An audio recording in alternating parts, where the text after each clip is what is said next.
সম্মানিত সুধী, আজ ২৭শে জুলাই রবিবার ২০২৫ পঞ্চগড় জেলা সমিতির আয়োজনে অনুষ্ঠিত হল এক বিশাল বনভোজন ও মিলন মেলা। প্রবাসী থেকেও পঞ্চগড়বাসীরা একত্রিত হয়ে উদযাপন করল ঐতিহ্য ও ভ্রাতৃত্বের এক অনন্য আয়োজন। সারাদিনব্যাপী এই অনুষ্ঠানে ছিল খাবার, গান বাজনা, খেলাধুলা ও নানা সাংস্কৃতিক পরিবেশনা। শিশু থেকে বৃদ্ধ সবাই অংশ নিয়েছে আনন্দঘন পরিবেশে। সমিতির নেতৃবৃন্দ তাদের বক্তব্যে আজকের খাবারের প্রশংসা করেন। এই উন্নত মানের খাবারের জন্য যার কৃতিত্ব, তার মধ্যে বিপুল বর্মন, নারায়ণ বর্মন, জয়হরি রায় ও সংগঠনের দক্ষ ও সার্থক সাধারণ সম্পাদক জনাব মোহাম্মদ রেজা বিন রেজা। পঞ্চগড়ের গৌরবোজ্জ্বল ইতিহাস ও ঐক্যের কথা তুলে ধরেন এবং ভবিষ্যতে আরও বড় পরিসরে মিলন মেলার অঙ্গীকার করেন।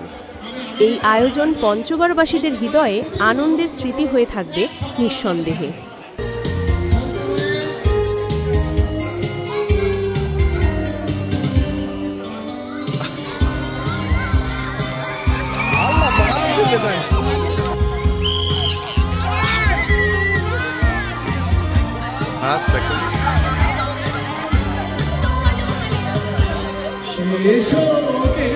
খেলা এবারের মতো